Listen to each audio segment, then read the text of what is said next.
basket, making it look easy, which, if you're 7 feet tall, it is. This is The Rob Dibble Show. All right, we're back on The Rob Dibble Show. Happy Monday to everybody. Back to work. Dibble, shut the hell up. Not happy about it. We want to be 3-day weekend, 4-day weekend. These 7-footers are taking over, man. I'm glad you played that coming back to the segment. I totally agree with that. There's 7-footers all over the place, and when you're right next to the basket, it seems pretty easy to put it inside. Oh, absolutely. But you got to be able to shoot downtown. Even my man Miles Turner had to knock down some threes for the Pacers to get really up in that third quarter or that first quarter in Game 4. Well, that's what Edie's talking about now. I'm 3-point ready. I mean, he's trying to change minds. Same with Donovan. Yeah, exactly. But if you watch Cam Spencer, he's unbelievable. I mean, that's all he does. But he's not 7 foot, Rob. No, he's not. So you've got a lot of different things, and everybody wants to know where they're picking, Benjamin. And so the lotto and lottery, which I still think is one of the most hokey pokey It is a banana thing hokey-pokey because they banana don't even thing. let us see them anymore. They used to do the little thing where it had the balls in it, like you see on your State Lotto. state lottos and stuff, but they don't do that in the plain sight anymore. That's in a back room. Then they come out and they go, the Atlanta Hawks have the number 1 pick in the 2024 draft. Who? The Atlanta Hawks? What? How did that happen? Exactly. I heard they had a 3% chance. Now, 3% chance in my world is no chance. But all of a sudden, the 3% chance worked out. 3% is in 3 balls out of 100, said Atlanta Hawks. And they got. You're telling me there's a chance. Good point. I mean, everybody's got a 3% chance. of $1 million. So We'll put how it in your about back pocket? the Detroit Pistons? Now, they're the worst team known to man last They year. have the 5th pick. Oh, didn't work out for them, huh? So they 90% suck so bad for no chance to reason. get a number 1 pick, but you have a 100% chance to get number 5. They've been teaching their players how to lose, so taking this loss should not be that hard for them. They get the 5th spot. Look like the Washington Wizards. I'm having trouble with my Washington Wiz. teams. The Wiz is number 2 pick. Houston Rockets number 3. Wembanyama. Am I right on this? Wembanyama and San Antonio at 4? Yes, they are. They're at 4. They're at 4. They're ahead of Detroit. So So you're going to have someone to go with the 7'5" guy. You're going to have a pretty good player in the top 5 picks that can go with him. And you just think about that. Think about that. Let's think about that. You could get Stephon Castle if he falls to 4. True, and that's great for San Antonio. But what I'm thinking about is I've always been told that basketball is one of those sports where you get that one guy, and he can totally change everything. No, Now, San Antonio still sucks. it was a unanimous decision that Wembanyama was Rookie of the Year. And he's good. It was unanimous that when we saw him in those first preseason games, like, whoa, this is scary. However, I think it's pretty unanimous, and Dibbs even said it. San Antonio's still not that good. So, he's like, fantastic. you have the best player. He is fantastic. And how much did you improve? Oh, to the 4th pick. So now you're not picking 1st, you're picking 4th. Which still isn't bad. Not bad. It should be great. Now I should see and everyone, 66.666% of the league makes the playoffs. If you have the number 1 pick and the number 4 pick and you don't get it done, something's got to happen. Some coach has got to go. Somebody's got to get fired. Somebody don't should miss be this, though. upset. They traded with Toronto, and so San Antonio now has the 4th and the 8th pick in this year's draft. So you're getting 2 top 10 picks to go with Wembanyama. And now you're tickling something else I've noticed with this NBA lottery. They've got the 8th pick, too. They traded with Toronto. What was that? Oh, yeah, Kawhi Leonard, I bet. I bet you that's the whole reason for the season. So this was a first-round pick given up by San Like Antonio. 8 years ago. 8 years ago. Now it's coming back it for San did Antonio. come to fruition. Should the Spurs take Klingon with number 4? Ooh. Imagine two big I don't think 7-footers he's gonna under last the that age of long. 21. I think the whole team should be 7 foot. Like, boy. Get Zach Edey with number 8. Wait a second. Did you just say you don't think Klingon's going to last that No, long? And you I think think he's he's going a to top go 3 1, pick. 2, or 3? Everybody has said top 3 pick. Now, if you look at Atlanta in particular, that would really help and be a great little mix And it's to not what an they awful got place going to go, on. right? Where is an awful place? Washington is awful. I'll cry. I'll cry for him. You do not want to be a Wizard. No. I mean, you could be a Wizard for like 7 years and you'd be their best player, and then you get traded to, I don't know, the Suns. Like Bradley Beal. Or you could do what John Ashmead's talking about and fall down to the 4th pick, and I think that would be something special. But the one thing I do notice with the trade for San Antonio and seeing the Oklahoma City Thunder at pick number 12, and they're like, wait a second, they're still in the playoffs. How do they get that? It's another one of these trade deals. I'm seeing trade here, trade here. I saw Wembanyama go first and San Antonio not even sniff the playoffs. I've seen Detroit draft in the top 5 in the lottery pick really since they won the NBA Finals in 2001. And now I'm seeing all these trades as if these NBA franchises that are decent, that actually win an NBA Finals, could care less about this draft. What I'm trying to say here is I don't think that the NBA really cares about this draft as much as we care about it. Like, I don't think it really matters when it comes to building their team in the next couple of years. In saying that, I will give you the Denver Nuggets and the Minnesota Timberwolves.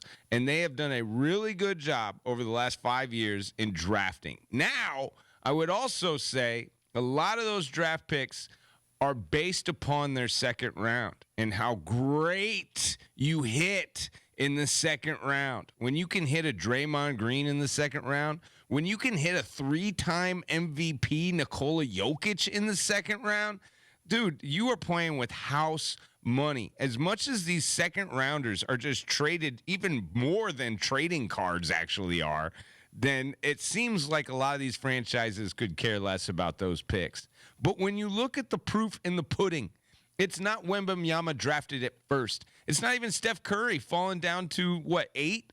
It's more of Draymond Green getting picked up in the second round.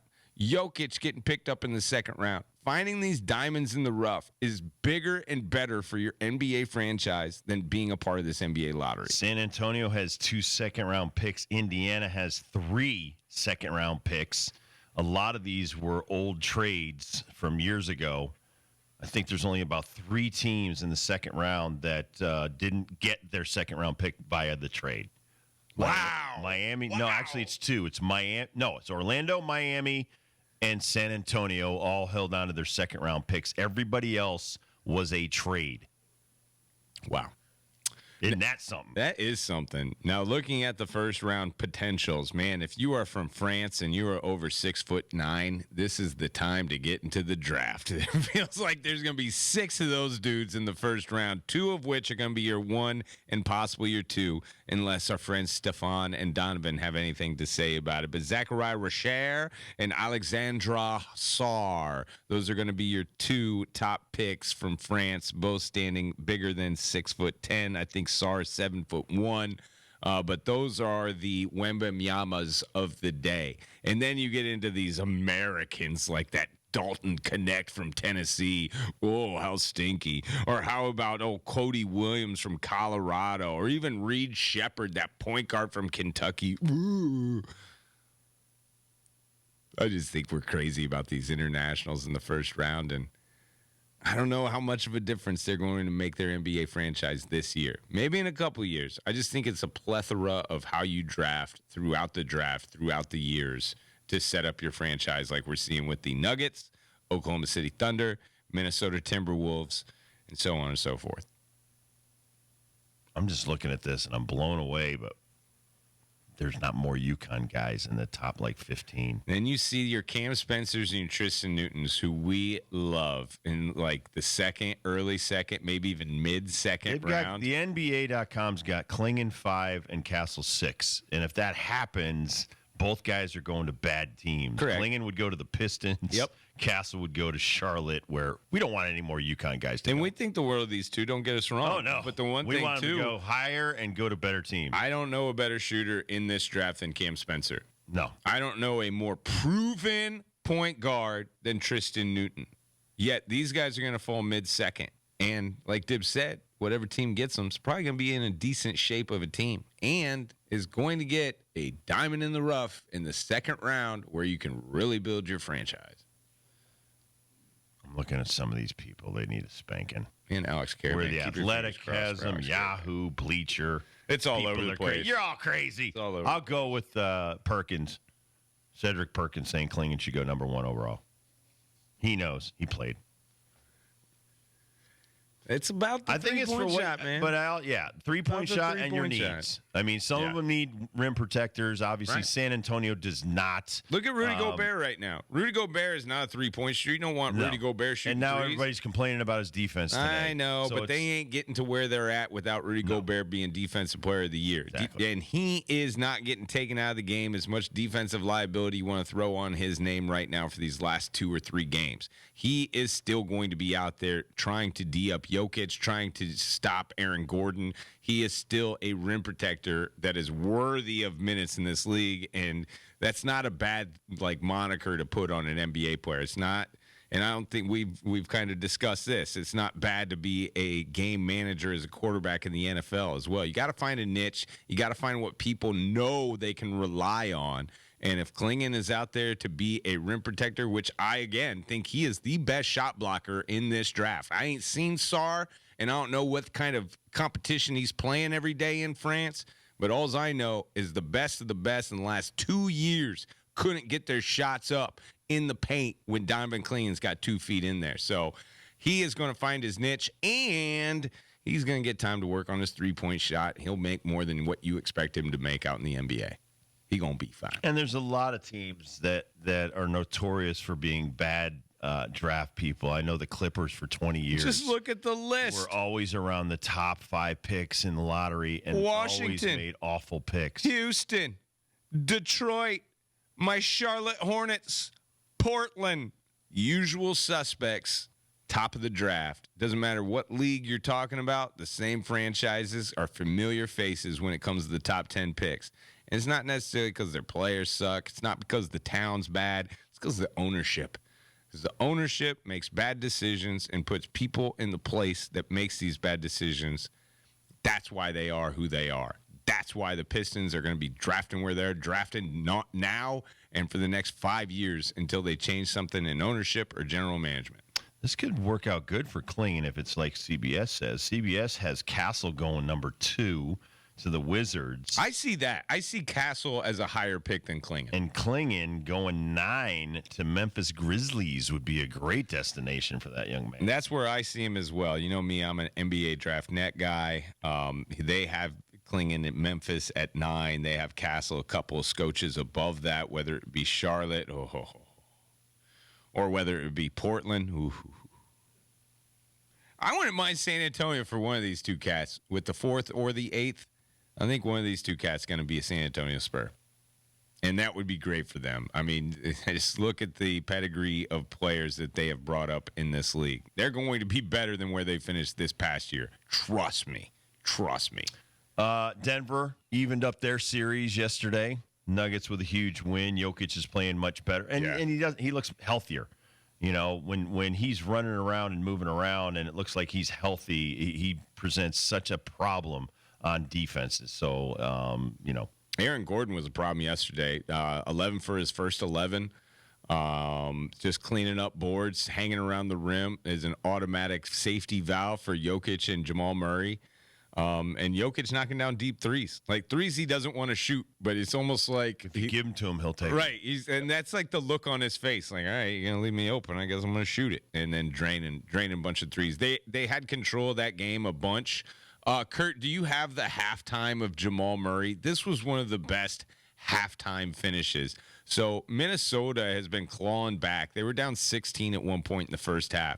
They got it within 7, and then all of a sudden the wheels fall off. They give up 3 straight possessions of scores, and they were trying to inbounds the play with 1.7 seconds to go before halftime was up. And Jokic now with his 3rd assist to go along with 6 rebounds. They do the first bucket. 19 points.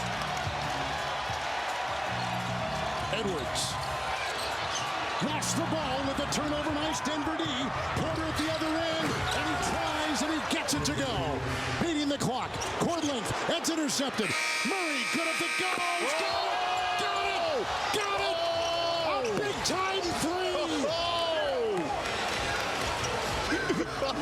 Oh, what a a shot. Right when Minnesota had this in single digits, 2 turnovers that were huge, a 5-point swing for the Nuggets.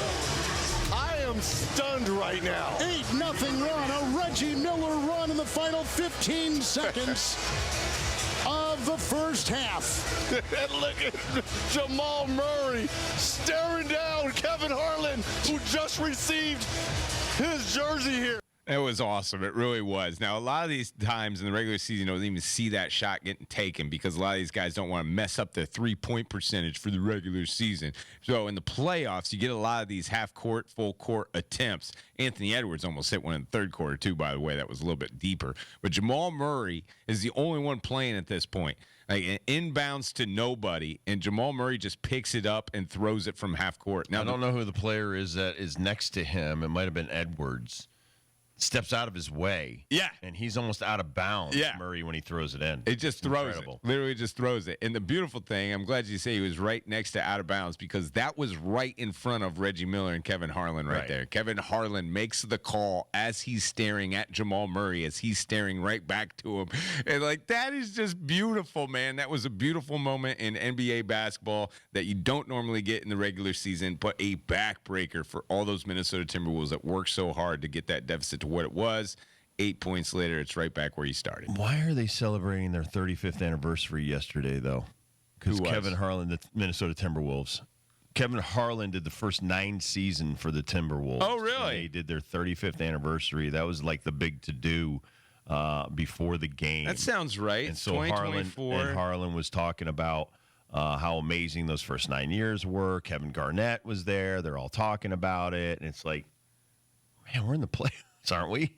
This isn't like the beginning of the season where you might do that like opening week or the opening game. That's But a it was good point, Dibs. Really bizarre to me, the timing of the 35th anniversary, and then you lose the game.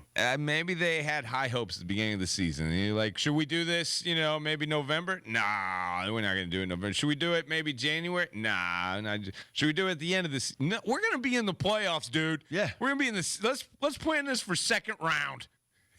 So guts. We're going to be up 2-1 in the series. Right. We're going to be at home. Could Yeah, go all up good 3-1. spirits. Everybody's happy. Kevin Harlan's going to be here. Yep, Kevin's going to be here. We just happen to know the announcing schedule. We're going to give him a jersey and happy 35th and thanks for the first nine years. Honestly, you're explaining it to me. I saw that 35. I had no idea what we were doing. Dude, what we I were was talking watching about. the game going, what the F? What? Because you're expecting, like, I'm just watching a playoff game. And I'm going back and forth, and I'm watching some bad baseball all over the place. It was crazy. Watched some UFL. That was awful. Oh, my I was God. watching some UFL, too, this weekend. I feel bad, but I did see a UConn player playing for Hey! Hey, it's pro ball. Good stuff. Another helmet in their helmet row. Celtics Cavs tonight. Got any early predictions for Boston? Celtics got to win, man. And I don't want to hear excuses like you expect too much out of us. When you expect us to be superstars? You can give us any awards. I expect you to beat Cleveland. I expect you to Paid be like Cleveland. superstars. Right. Sure are. There you go. Superstar. Rent a car. Let's go. Anyway, we'll take a quick break. We'll come back. Nathan Grube, Andy Bissett are going to come in, sit down with us. We're going to talk about Travelers Championship coming up in 34 days. Wow. 34 days, people start getting your tickets for the Travelers Championship. We'll come back to the first dibs question of the day on Fox Sports Radio.